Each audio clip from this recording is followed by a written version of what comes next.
parte 1. Hemos visto en la anterior clase las litiasis vesiculares, los cólicos biliares y la colecistitis aguda. Sabemos que es un proceso mecánico, la formación del cálculo dentro de esa vesícula. Pero ¿qué pasa? ¿Qué acontece cuando este paciente que es consciente que tiene cálculos no se opera?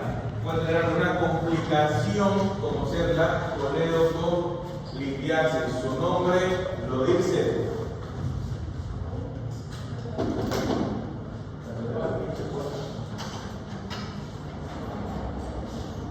Su nombre lo dice, presencia de líquidos dentro del colédoco. ¿Cuál es el colédoco? ¿Cuál es el colédoco?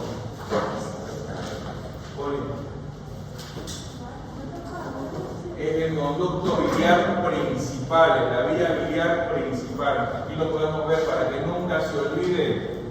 Hepático derecho, hepático izquierdo, hepático común.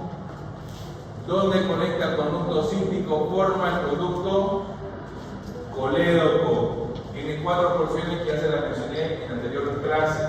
Conducto colédoco o vía biliar principal. Hablamos de una coledocolidiasis, o sea, presencia de líquidos en esa vía biliar principal, como podemos ver en la imagen. Vemos como un cálculo está impactado en el esfínter de Oddi. Este coledocolidiasis pueden ser primarios o secundarios. En la epidemiología hablamos que va a haber un predominio de 3-1 sobre el sexo femenino, que ya lo hemos visto en la anterior clase, los motivos, razones y circunstancias. La coledocolidiasis se puede presentar en 5 a 10% de los pacientes con litiasis vesicular y hasta un 18% de aquellos pacientes que van a desarrollar pancreatitis aguda, que lo vamos a ver la siguiente clase. ¿Cómo se componen los cálculos? Hablamos de colesterol de 80 al 90% y pigmentarios de 10 al 20%. Ya hemos hablado en la anterior clase en cómo son los cálculos de colesterol. Existe un equilibrio fisiológico de las sales biliares con el colesterol, que las sales biliares están compuestas por ¿qué? ¿Qué las componen las sales biliares? ¿Cómo? Agua, electrolitos, sales biliares y el colesterol propiamente dicho.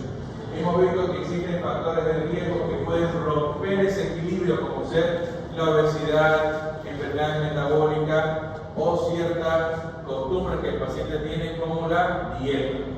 Se rompe eso, se cristalizan o se precipitan todas esas sales biliares en el fondo y forman los cálculos. En cambio, los cálculos pigmentarios o bilirubiнаtos de calcio se dan sobre todo sobre saturación de la bilirrubina no conjugada y calcio. ¿Cuándo podemos tener esa sobresaturación de calcio? Por ejemplo, pacientes, mujeres de edad fértil que hayan cursado una gestación, su producción de calcio se dispara, se aumenta. Por ende puede disponer a la formación de estos cálculos. Hemos visto igual en la anterior clase los factores de riesgo que un paciente puede tener.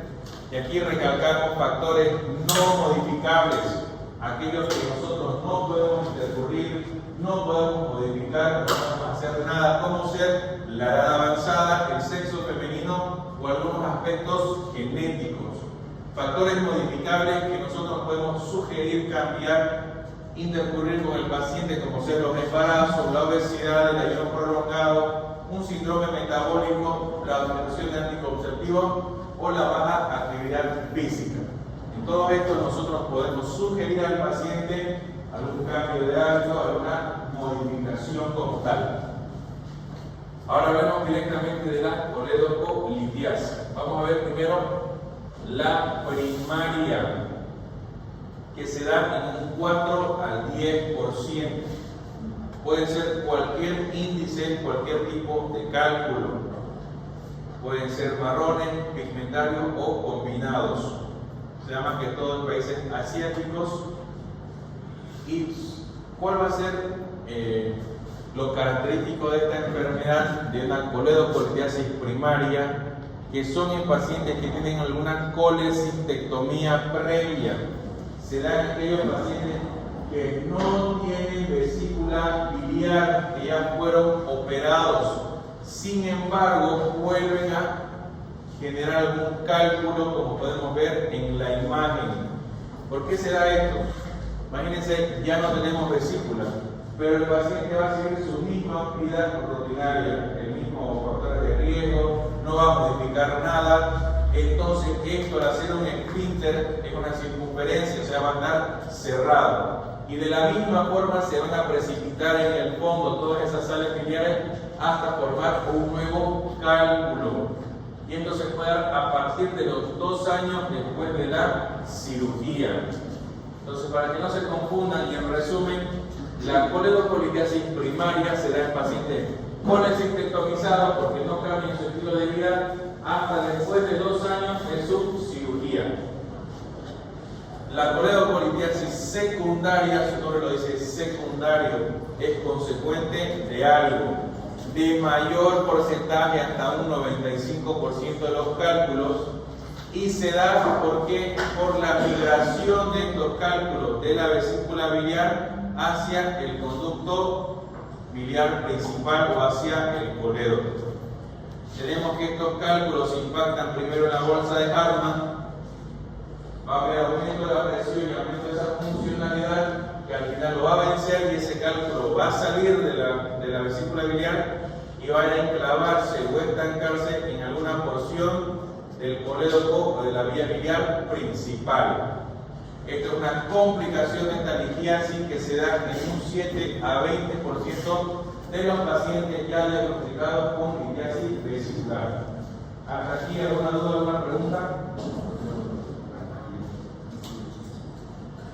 ¿Pueden haber otro tipo de presentaciones? Sí, pero estos son más que todo por intervención humana, como ser los cálculos residuales, que pasan inadvertidos durante una colecistectomía. Quiere decir que durante la cirugía, por la manipulación de la vesícula biliar, como vimos en el anterior video, donde el cirujano tiene que prensar, tiene que movilizar, tiene que desplazar la vesícula biliar, incidentalmente puede vencer la resistencia y un cálculo migrar de la vesícula hacia la vía biliar principal. Se puede evidenciar esa salida de ese cálculo inmediatamente, hablamos de 12 o 24 horas que se puede manifestar, o incluso puede dar hasta años. Sucede en el 1 hasta el 2% de ese tipo de pacientes. Y los recurrentes se dan que, pese a que el paciente ya ha sido colecistectomizado, ya ha sido diagnosticado, ya ha tenido un cálculo migratorio, etc., puede volver a formarlo. Y eso es propenso netamente de la actividad humana. ¿Los cálculos pueden estar presentes por años en el sistema? Sí. Puede que en su internado se toque con algún paciente que viene por otra cosa, hace una ecografía rutinaria y sorpresa. El paciente tiene 85 años, pero tiene un cálculo en la vía biliar. Puede acontecer, puede ser asintomático, porque llega un punto en que la vesícula biliar se va a sobresaturar, va a estar completamente llena de cálculos, entonces va a perder su funcionalidad, va a llegar a formar una vesícula escleroatrófica. Esclerosis quiere decir cicatrización, y atrofia que pierde la funcionalidad. Entonces esa vesícula va a perder su forma, su tamaño, y simplemente se va a atrofiar y dejar de funcionar. ¿Cómo se puede manifestar el cuadro clínico? Podemos tener un dolor cólico biliar típico a un patrón colestásico. ¿Qué quiere decir colestásico? Éxtasis de la vía biliar. Que la vía biliar no va a trabajar de una forma adecuada, va a estar estancada, obviamente por el proceso mecánico, por el proceso obstructivo. Podemos tener no complicados y complicados. En la colangitis, pancreatitis, vamos a desarrollar la siguiente clase. ¿Cómo va a ser una coledocolitiasis no complicada? Primero que nada, el paciente va a tener dolor, ¿dónde? En el hipocondrio derecho. Ahí está todo el sistema hepato-pancreático biliar. Puede tener náuseas que llegan al vómito y un dolor tipo cólico prolongado mayor a las 6 horas. Puede que tenga una resolución resolución espontánea? Sí. Puede ser un cálculo pequeño que haya migrado, haya estado ocurriendo parcialmente y de forma natural, o el ciclo natural de la enfermedad puede eliminarlo el cálculo y acabarse el problema. Sí. O haber o transcurrir una función transitoria también, que donde puede haber un dolor intermitente, o sea, el dolor está presente y luego desaparece, luego vuelve y luego desaparece. Al examen físico, ¿qué es lo que vamos a ver? Dolor en el hipocondrio derecho, ictericia, acompañado de fiebre y un signo de Courvoisier. ¿Qué es la ictericia? Ariel. Perfecto, la pigmentación amarillenta de las escleras y del cuerpo humano. Y laboratorialmente, ¿qué es lo que vamos a ver? Aumentación de las transaminasas con lo que vienen a ser las bilirrubinas, que eso lo vamos a desarrollar más adelante. Nosotros, clínicamente, ¿cuándo vamos a sospechar que existe un proceso obstructivo, un proceso mecánico en la vía biliar con el síndrome coledociano? Sabemos que ictericia hay 500 formas de presentación de ictericia, pero ¿cuándo vamos a sospechar que es un proceso mecánico, un proceso obstructivo? Cuando exista ictericia acompañado de coluria. Coluria es la pigmentación de la orina, va a estar más amarillenta, un color ámbar más oscuro. Y cuando haya acolia o hipocolia, cuando las heces carecen de pigmentación, cuando no tienen de coloración típica, pueden estar pálidas o pueden estar incluso blanquecinas, para que me entiendan. Aquí arriba está el hígado, ¿cierto? Al hígado le vale madre qué está aconteciendo aquí abajo, no le importa, va a seguir produciendo bilis. ¿Cuánto produce al día? Entre 800 a 1200 ml de bilirrubina junto con el jugo pancreático, que produce mucho más. Si acá hay una piedra, un cálculo que está obstruyendo el vaciamiento normal de esa bilis, ¿qué va a pasar? ¿Qué va a pasar? Se va a acumular. El hígado sigue produciendo su bilis, le vale madre y sigue cayendo. Empieza a chocarse acá porque no puede pasar y se va a comenzar a acumular. Se va a absorber, se va a depositar tanto en la vesícula biliar que va a llegar a un punto en que se va a llenar y todo el conducto biliar se va a llenar de bilis, jugo biliar. Entonces, ¿qué va a acontecer? Esto se va a comenzar a dilatar. La vía biliar principal mide hasta 1 centímetro de grosor en los pacientes. Si comienza a caer más bilis, esto va a comenzar a dilatarse por el aumento de la presión por encima de 1 centímetro. Entonces, ¿qué acontece? Va a llegar un punto en que el hígado se va a congestionar, va a estar sobresaturado de bilis y va a comenzar a reabsorberse en el torrente sanguíneo. En ese momento que se reabsorbe la bilis, sucede la pigmentación amarillenta de las escleras, de los ojos. Y el organismo va a buscar por dónde eliminar esa bilis. ¿Y por dónde lo va a hacer? Por la orina. Va a filtrar el glomérulo renal toda la bilis que pueda y va a tratar de botarlo. Y ahí se produce la coluria, el aumento de la pigmentación amarillenta de la orina. ¿Y ahora qué sucede con las heces? El paciente va a ingerir alimento, va a pasar el bolo alimenticio y sabemos que la bilis es un pigmento. Entonces, si la bilis no cae al tubo digestivo, está todo trancado acá, las heces van a carecer de ese pigmento. No les va a llegar la bilirrubina y por ende van a tener acolia. En el síndrome coledociano clínicamente podemos sospechar de un proceso obstructivo, proceso mecánico de la vía biliar. ¿Vas entendiendo? Bueno. En el diagnóstico, evidentemente clínico, pero en este caso siempre nos tenemos que apoyar en dos cosas: a nivel laboratorial y a nivel de imagen. Laboratorio, ¿cuál nos va a importar más? La GGT, la gamma-glutamil-transferasa, la fosfatasa alcalina y lo que vienen a ser las bilirrubinas totales con sus fracciones. En los laboratorios también vamos a ver leucocitosis, sí, por todo el proceso inflamatorio, y alteración del TP. Alguien me dice, ¿por qué se puede alterar el tiempo de protrombina en este caso?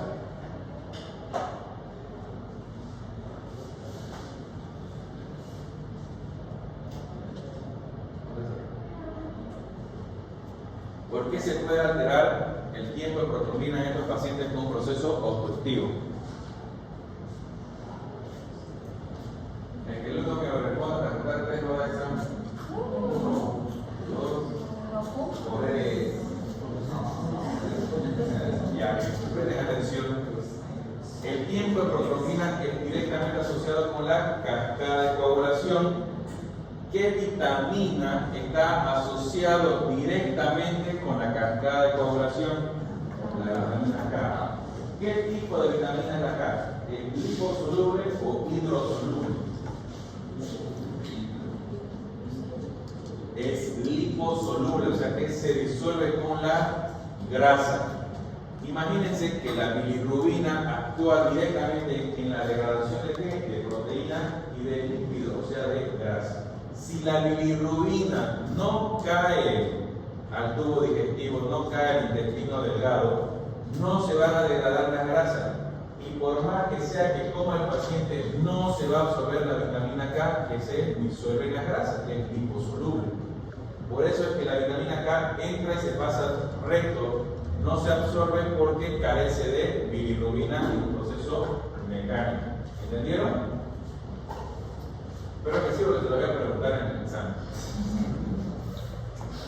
También tenemos que apoyarnos en la ecografía, en la ultrasonografía, donde ¿cuál va a ser el objetivo? ¿Qué es lo que vamos a buscar? La dilatación de la vía biliar hasta por encima de los 10 milímetros o 1 centímetro.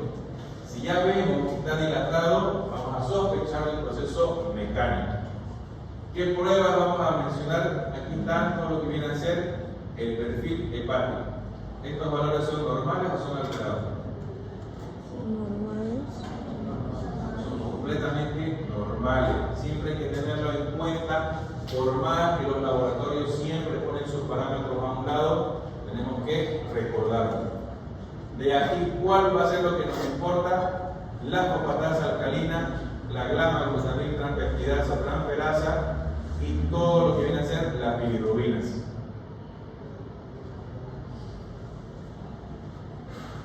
Sabemos que la bilirrubina y el hígado se clasifican en dos: una bilirrubina directa o conjugada y una bilirrubina indirecta y no conjugada. ¿Cierto? Cierto. ¿Cuál va a ser la que nos importa a nosotros los cirujanos? ¿Cuál va a ser la que va a estar elevada y vamos a sospechar de un proceso mecánico? La bilirrubina directa o conjugada. Si recordamos el hígado, que estaría aquí arriba, todo lo anterior a él es bilirrubina no conjugada, de todo su proceso de bilirrubina, desde el factor hemo, el factor globina, etcétera, hasta llegar al hígado donde se metaboliza, donde se conjuga. Y una vez sale del hígado hacia los conductos biliares, es bilirrubina directa o conjugada. El valor normal de la bilirrubina es de 0.1 a 1.4 miligramos sobre decilitro. Eso es lo normal. La bilirrubina directa va a ser hasta 0.3 miligramos sobre decilitro y la bilirrubina indirecta de 0.1 hasta 1 miligramos sobre decilitro. Son los valores normales y de esa forma se compone la bilirrubina total. Aquí está el ejemplo. Tenemos un paciente que tiene 13 miligramos sobre decilitro, o sea, está aumentado 13 veces su valor normal, con un predominio o una división de esa bilirrubina de 10.5 de bilirrubina directa y 2.5 de bilirrubina indirecta, francamente diferenciada. O sea, la diferencia es abismal, es evidente. Aquí que vamos a sospechar que el problema está en el hígado antes o después del hígado.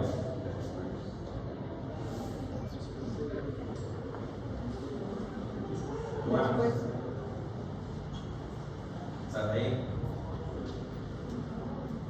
Los hermanos hablan. Ricardo. ¿Alguien levanta la mano? Equivóquense, no importa. Después del hígado. Porque el hígado y todo lo anterior sigue funcionando de forma normal, se sigue conjugando y por eso es que su predominio va a ser directo, porque es lo que mayor se está produciendo y lo que mayor se está estancando por su proceso mecánico. Si esto fuese a la inversa, donde la indirecta estuviera en 10 y la directa en 2.5, sospecharíamos algunos procesos que puede ser hemólisis, leucemia, etc. ¿Entendieron? Bien. Medicina basada en la evidencia, vamos a ver esos tres factores que nos importan más, que son la bilirrubina, el aumento de la bilirrubina con un 69% de sensibilidad y 88% de especificidad, una fosfatasa alcalina del 57% y una especialidad del 86%.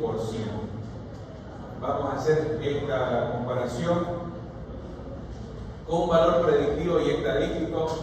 Es horrible, no lo que viene a hacer metodología de investigación avanzada, pero es totalmente necesario, como en este estudio, donde nos muestra un odds ratio estadísticamente significativo con un 95% de índice de confianza y un valor predictivo, valor de P, menor a 0.05. ¿Cuáles van a ser los laboratorios que nos van a importar en un proceso obstructivo? Va a ser la gamma-glutamic-transferasa, que tiene un valor predictivo de P menor al 0.05, que es estadísticamente significativo. Igual la fosfatasa alcalina con un 0.04 y la bilirrubina total con un 0.02.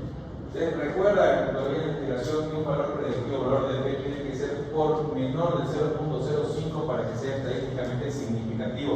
Va a dar la incidencia específica hacia el estudio orientado. Porque pueden ver que las transaminasas como la TGO y la TGP tienen un índice de 0.4, de 0.5, o sea que la diferencia no va a ser determinante. Estas alteraciones pueden estar presentes en otro tipo de enfermedades, sí. Entonces, por eso son los tres anteriores. ¿Entendieron? Pero que sí, no se olviden, simple. TGP, bilirrubina, fosfatasa alcalina, listo. Se los voy a preguntar. Y les voy diciendo que su examen tan loco si piensan que se los voy a regalar. Porque la mayoría tiene 12 puntos en su práctica. Se participaron en la feria. Así que el teórico lo decidí hacer mitad opción múltiple y mitad de rellenar.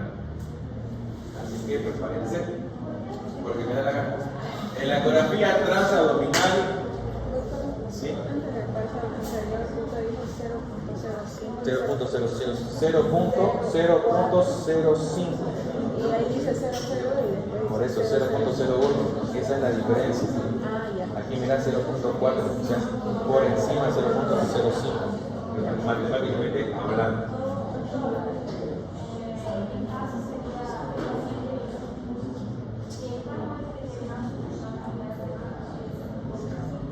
Ya, chicos, simple. No se compliquen con el valor predictivo de P. Eso no les voy a preguntar, porque eso es metodología de investigación. No lo voy a hacer. ¿Qué nos importa de todo este estudio? Que la PGT, la fosfatasa alcalina y las bilirrubinas totales son directamente específicas para el diagnóstico de la coledocolitiasis con una especificidad mayor al 80%. ¿Ok? Eso. La ecografía transabdominal, ¿cuál va a ser nuestro objetivo? ¿Qué vamos a buscar en esta ecografía? El aumento del diámetro del conducto colédoco, una dilatación de este conducto por encima del 1 centímetro. Si la ecografía está buenísimo, va a poder identificarlo de esta forma, conducto colédoco con la presencia, en este caso, de 2 cálculos en su interior. Y otra ecografía donde vemos la dilatación de esa vía biliar. También podemos ver una tomografía que es mucho menos sensible. En este caso podemos ver el macrocálculo aquí y un cálculo más pequeño a su lado hacia la sombra del duodeno. ¿Qué vamos a hacer Esto es un proceso mecánico, hay un cálculo que está obstruyendo. ¿Y cuál va a ser nuestro objetivo de tratamiento? ¿Cuál va a ser? Así a la lógica, si tenemos algo que nos está tapando, sacarlo, ¿no? Restablecer su funcionalidad. Para eso tenemos dos opciones de tratamiento. Una ERCP, que es la colangiopancreatografía retrógrada endoscópica, y una colangioresonancia magnética nuclear con contraste. ¿Cuál vamos a elegir? Tenemos varios factores que tenemos que tomar en cuenta. La disponibilidad del estudio. En Santa Cruz, Bolivia, en ningún hospital existe lo que viene a ser ninguno de estos dos. No hay, no se realiza. Si no me equivoco, la Caja Nacional de Salud y alguna otra caja de salud hacen compra de servicios de la resonancia magnética. ¿Qué quiere decir? Que el asegurado va al servicio particular, se realiza el estudio pagando y la Caja Nacional se lo devuelve. En el servicio público, todos los hospitales, no, socorre directamente del bolsillo del paciente, por eso tenemos que tener en cuenta el costo. Si el paciente puede o no realizarse el estudio, factores relacionados con el paciente y si tenemos alguna sospecha de un cálculo pequeño. Si sospechamos que el cálculo es pequeño, probablemente de forma natural, en el ciclo natural de la enfermedad, pueda eliminarlo o hacer un poco de tratamiento como hacer el butirbromuro diosina que relaja el esfínter de Oddi y la propia presión de la vía biliar puede ayudar a expulsar ese cálculo y solucionar el problema. Entonces son factores que tenemos que tener en cuenta. El gol estándar del tratamiento de una coledocolitiasis, ¿cuál va a ser? La ERCP, la colangiopancreatografía retrógrada endoscópica. ¿Por qué? Porque es un procedimiento tanto diagnóstico como terapéutico. Al mismo tiempo que va a realizar el diagnóstico del problema, va a hacer el tratamiento, va a ser la terapéutica, con una sensibilidad del 80 al 93% y una especificidad del 100%. Que tenemos que tener en cuenta que este procedimiento es invasivo, necesitamos la experiencia del endoscopista y no está absuelto de complicaciones. ¿Como qué tipo de complicaciones puede tener? Perforación del duodeno, hemorragia o perforación de la vía biliar principal. También esta ERCP está orientada hacia pacientes de alto riesgo, como ser la colangitis o algún cálculo demostrado en alguna otra modalidad de imagen que puede estar no solamente en la vía biliar principal, puede estar en el hepático común, en el conducto hepático derecho, izquierdo, etc. Y si así se ve, entra esta sombra que vemos acá, que es el endoscopio, que canaliza el esfínter de Oddi, y su nombre lo dice, colangiopancreatografía. Estamos haciendo una radiografía, una fluoroscopía mediante contraste de la vía biliar y de los conductos pancreáticos de forma retrógrada, de atrás hacia adelante, de abajo hacia arriba. En este caso canaliza e inyecta contraste desde el esfínter de Oddi hacia arriba. Va pintando la vía biliar principal y vemos cómo se manifiesta un cálculo. ¿Lo ven, no? Aparte de eso, es evidente la dilatación de esa vía biliar principal. Ese va a ser el tratamiento. Pero ¿qué acontece? Miren, este cálculo es imposible que se pueda retirar por ERCP por la magnitud del diámetro. Eso lo vamos a desarrollar más adelante. Pero ¿qué pasa si tenemos un paciente que tiene toda la clínica?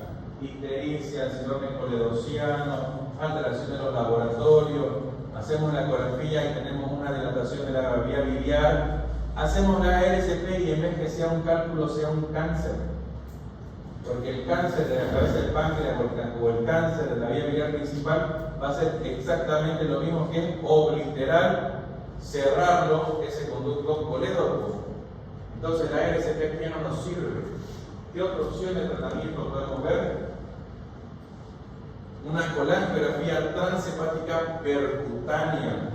Pacientes que no son candidatos a la CPRE, un fracaso de la CPRE, una anatomía quirúrgicamente alterada impidiendo el acceso endoscópico al árbol biliar, o algún otro caso como el cáncer. Se hace una punción transpariente hepática percutánea. Años antes, en anteriores épocas, el paciente era sometido a un procedimiento quirúrgico enorme, se lo cortaba en boca de horno, una incisión mediana supraumbilical bastante amplia, o incluso en una cirugía de semiarco, que es una mediana asociada a una cocha que se lo partían en este sentido. Y actualmente no, se hace una punción transpariente hepática. ¿Alguno de ustedes hizo punción percutánea? En la feria, sí. ¿Quién hizo? Nadie. Bueno, ya.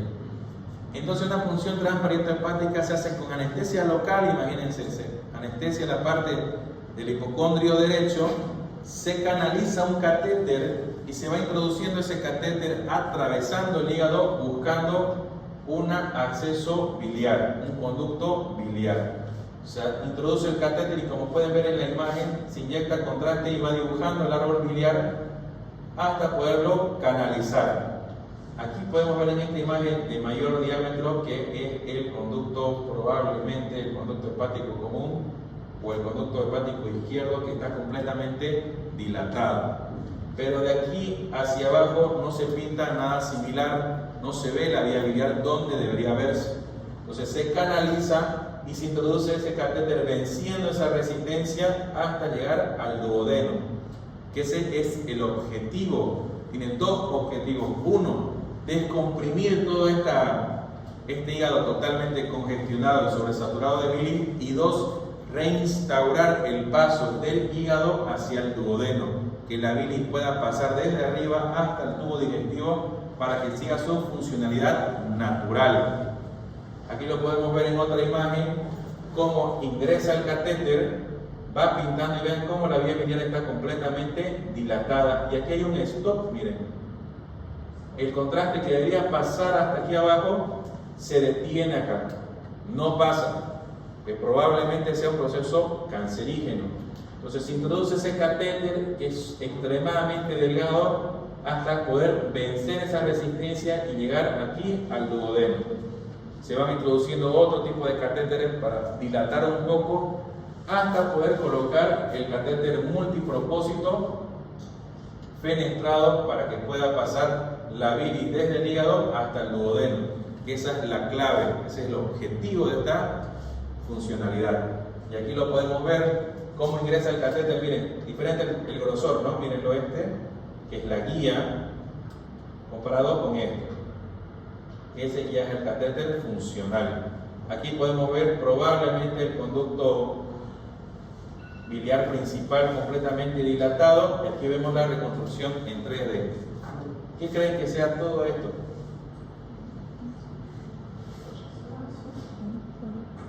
La tumoración, probablemente, donde la vía biliar, que debería ser totalmente fina, porque esta sombra de acá es el duodeno, vemos las corrugaciones del duodeno. Todo esto es el duodeno. Y lo que se conecta aquí, que debería ser igual de ese grosor fino, viene completamente destruido. ¿Entendieron?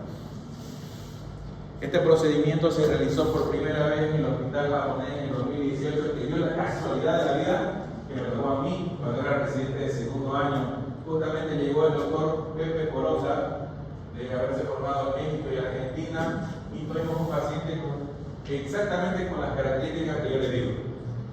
Toda la clínica de ictericia, cloria colia, dilatación de la vía biliar, bla bla. Realizamos la ESP fallida porque reportaba un proceso neoplásico en la folla de Barber. Como pueden ver en las imágenes, canalizamos y aquí está el stop, no se puede, nos pasa el contraste.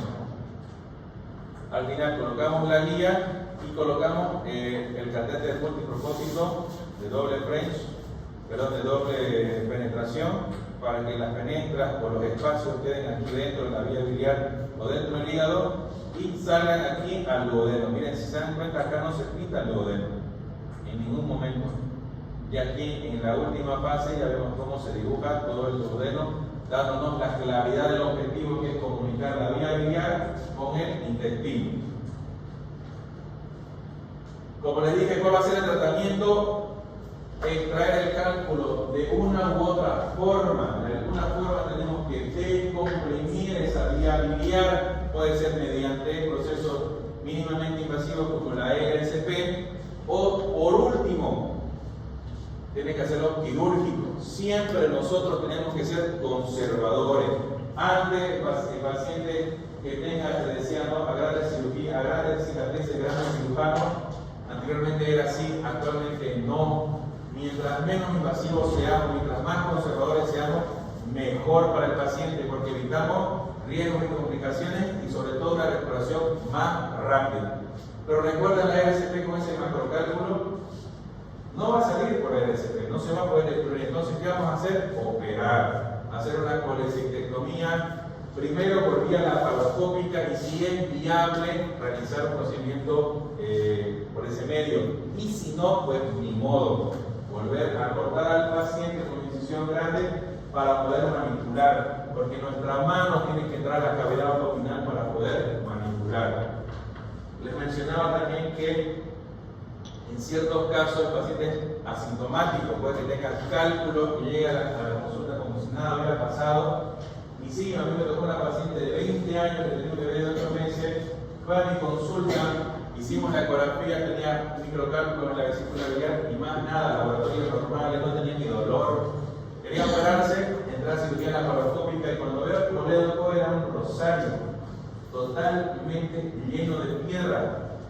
Y por suerte estaba con mi profesor en ese momento de la cirugía y realizamos una colecistectomía con una exploración de vía biliar de forma laparoscópica. Aquí pueden ver la imagen, donde yo estaba en formación con el doctor César García, que capaz fue docente de algunos de ustedes. Hicimos la exploración de vía biliar hasta extraer los cálculos, como se puede ver, a la cavidad abdominal y sacar uno por uno, ¿no? Porque ahí estábamos improvisando, no estábamos preparados para eso y sobre todo que en nuestro hospital no hay todos los utensilios necesarios para hacer este procedimiento, entonces hicimos lo que pudimos ingeniándonos, caen los cálculos y vamos sacando uno por uno. Los conté, tenía 27 cálculos, si no me equivoco, en esta vía biliar. Y comparado a esto, ¿no? Una exploración de vía biliar abierta, donde hay separadores grandes, donde hay que intercurrir de mayor abordaje. En este caso, se hace una exploración de la vía biliar con una coledocotomía. Se corta el colédoco y de forma manual se van extrayendo los cálculos. Y se coloca al final de la cirugía este tubo en T de Kerr. ¿Qué creen que nos va a servir ese tubo en T de Kerr? ¿Por qué el cirujano no corta el conducto y después lo sutura y se acaba el problema? Porque esa sutura va a producir fibrosis, va a producir cicatriz. Y si yo lo dejo, imagínense que mi mano sea colédoco, yo lo suturo, va a cicatrizar y se va a cerrar por la fibrosis. Entonces ese T de Kerr sirve como guía. Así como está aquí en mi mano, va a servir para que cuando vaya cicatrizando no oblitere completamente hasta que termina su funcionalidad y luego se retira. Sirve de guía. Y acá hay un párrafo que lo van a leer en su casa. Y ya. ¿Hasta acá alguna duda, alguna pregunta? No, bien.